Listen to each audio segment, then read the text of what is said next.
ओम नमः शिवाय। ओम नमः शिवाय। शिव हरि बच्चों, बोलो श्री कृष्ण भगवान की जय। सदा भवानी दाहिने सम्मुख रहो गणेश, रामा सम्मुख रहो गणेश। पांच देव रक्षा करो, ब्रह्मा विष्णु महेश सियापति राम। जय जय राम, मेरो मन बसियो सीताराम। राम नगरिया राम के, बसते गंगा तीर रामा। बसती सरयू तीर रामा।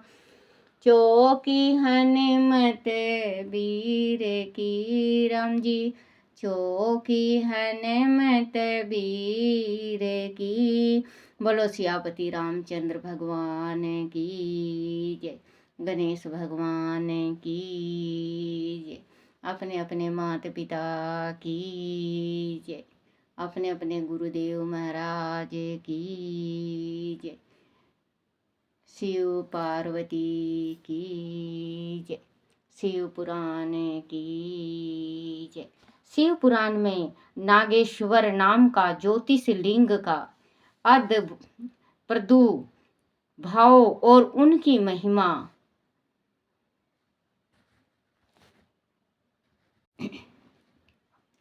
सूत जी कहते हैं, ब्राह्मणों, अब मैं परमात्मा शिव के नागेश नाम का परम उत्तम ज्योतिष लिंग के आविर्भाव का प्रसंग सुनाऊंगा।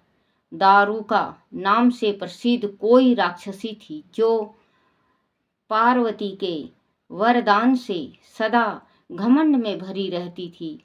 अत्यंत बलवान राक्षस दारुक उसका पति था। उसने बहुत से राक्षसों का साथ लेकर वह सत्य पुरुषों का संहार मचा रखा था। वह लोगों के यज्ञ और धर्म का नाश करता फिरता था। पश्चिम समुद्र के तट पर उसका एक वन था, जो संपूर्ण समृद्धियों से भरा रहता था। उस वन का विस्तार सब ओर से 16 योजन था। दारू का अपने ओर से 16 योजन था। दारू का अपने विलास के लिए जहाँ जाती थी, वह भूमि, वृक्ष तथा अन्य सब उपकरणों से युक्त वह वन भी चला जाता था। वह देवी पार्वती ने उसे वन की देख रेख का भार दारुका को सौंप दिया था। दारुका अपने पति के साथ इच्छा अनुसार उसमें विचरण करती थी। राक्षस दारुक अपनी पत्नी दारुका के साथ वहां रहकर सबको भय देता था। उससे पीड़ित हुए प्रजा ने महर्षि औरव की शरण में जाकर उनको अपना दुख सुनाया। औरव ने शरणगतों की रक्षा के लिए राक्षसों को वह श्राप दे दिया कि वह राक्षस आदि पृथ्वी पर प्राणियों की हिंसा या यज्ञों का विध्वंस करेंगे तो उसी समय अपने प्राणों से हाथ धो बैठेंगे। देवताओं ने जब वह बात सुनी, तब उन्होंने दुराचारी राक्षसों पर चढ़ाई कर दी। राक्षस घबराए आदि वह लड़ाई में देवताओं को मारते तो मुनि के श्राप से स्वयं मर जाते हैं, और आदि नहीं मारते तो पराजित होकर भूखों मर जाते हैं। उस अवस्था में राक्षसी दारुका ने कहा कि भवानी के वरदान से मैं इस सारे वन को जहाँ चाहूँ ले जा सकती हूँ। वह कहकर वह समस्त वनों को ज्यों का त्यों ले जाकर समुद्र में जा बसी। राक्षस लोग पृथ्वी पर न रहकर जल में निर्भय रहने लगे और वह प्राणियों को पीड़ा देने लगी। एक बार बहुत सी नावें उधर आ निकली जो मनुष्यों से भरी थी। राक्षसों ने उनमें में बैठे हुए सब लोगों को पकड़ लिया और बेड़ियों से बांधकर कारागार में डाल दिया। वह उन्होंने बारंबार धमकियां देने लगे,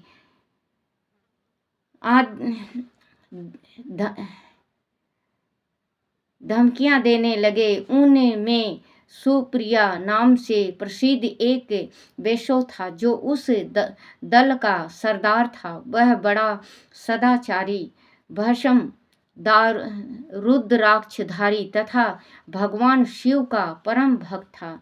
सुप्रिया शिव जी की पूजा किए बिना भोजन नहीं करता था। वह स्वयं तो शंकर का पूजन करता ही था। बहुत से अपने साथियों को भी उसने शिव की पूजा सिखा दी थी। फिर सब लोग नमो शिवाय मंत्र का जाप और शंकर जी का ध्यान करने लगे।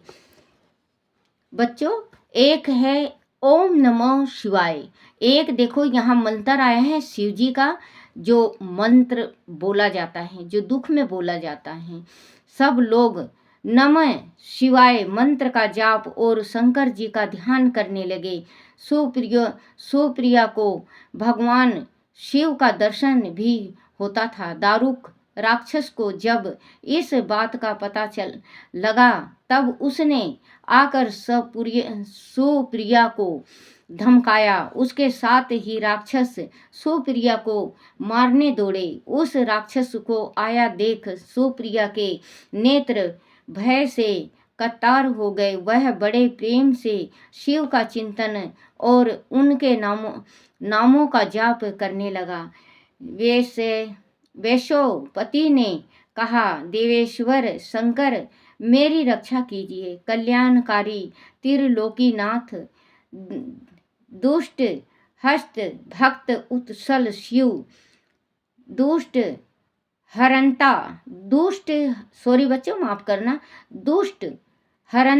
भक्त उत्सल शिव, हमें इस दुष्ट से बचाइए। देव, अब आप ही मेरे सर्वेश्वर हैं। प्रभु, मैं आपका हूँ, आपके अधीन हूँ और आप ही सदा मेरे जीवन एवं प्राण हैं।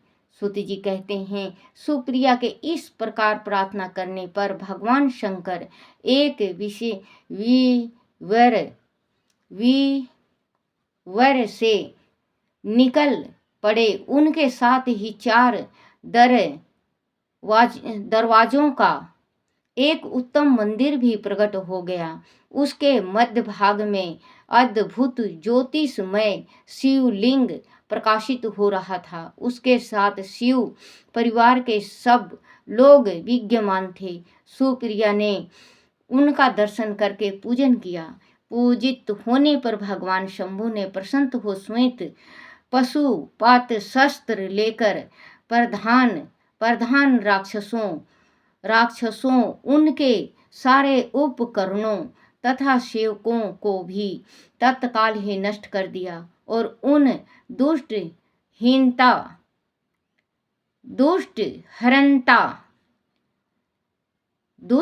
हरंता शंकर ने अपने भक्त सुप्रिया की रक्षा की। तत्पश्चात अद्भुत लीला करने वाले और लीला से ही शरीर धारण करने वाले शंभु ने उस वन को वह वर दिया कि आज से इस वन में सदा ब्राह्मण, क्षत्रिय, वैश्य और शुद्ध इन चारों वर्णों के धर्मों का पालन हो।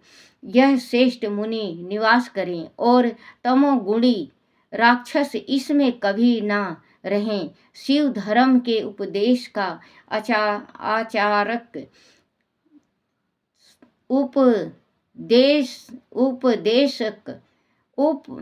प्रचारक और प्रवर्तक लोग इसमें निवास करें।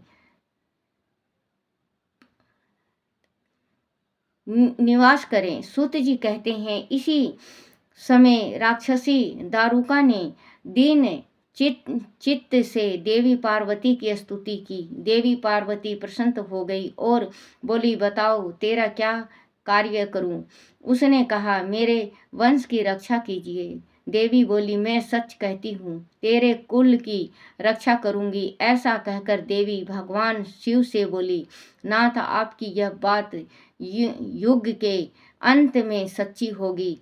तब तक तामसी सृष्टि भी रहे, ऐसा मेरा विचार है। मैं भी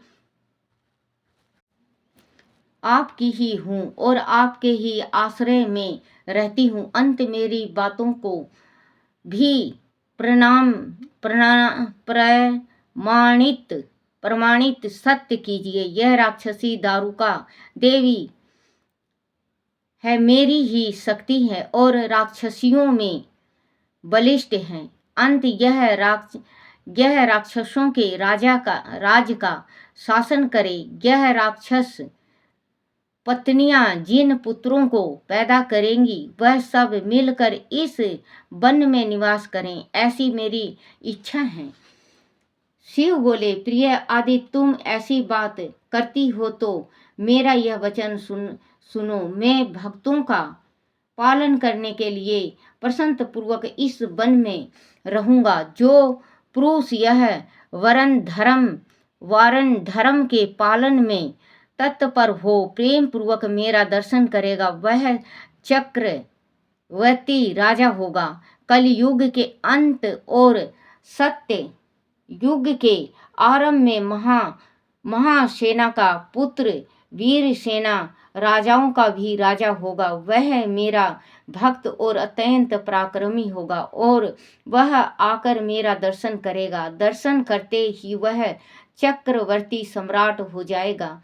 सूत जी कहते हैं, ब्राह्मणों, इस प्रकार बड़ी बड़ी लीलाएं करने वाले वह दंपति परस्पर हस्तयुक्त वार्तालाप करके स्वयं महाशीतल हो गए। ज्योतिष लिंग स्वरूपा महादेव जी वह नागेश्वर कहलाए और शिवा देवी नागेश्वरी के नाम से प्रसिद्ध हुई। वह दोनों ही सत्पुरुषों को प्रिय हैं।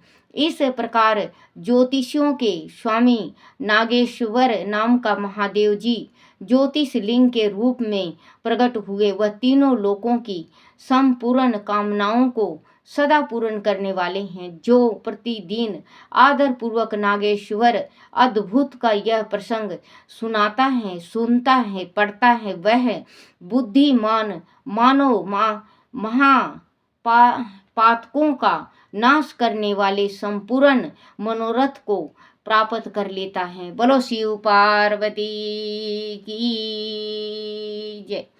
ओम नमः शिवाय, ओम नमः शिवाय, ओम नमः शिवाय बाबा, ओम नमः शिवाय, ओम नमः शिवाय शंभु, ओम नमः शिवाय, ओम नमः शिवाय शंकर, ओम नमः शिवाय, शिवाय नमो, शिवाय नमो, शिवाय नमो, शिवाय नमो, शिवाय नमो।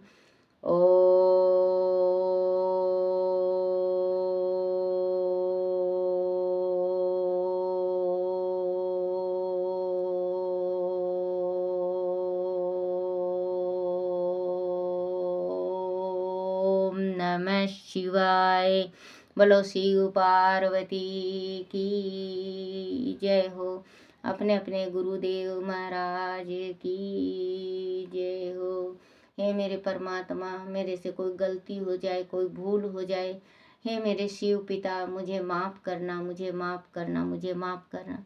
अपने भक्तों का सदा साथ देना, साथ देना, साथ देना।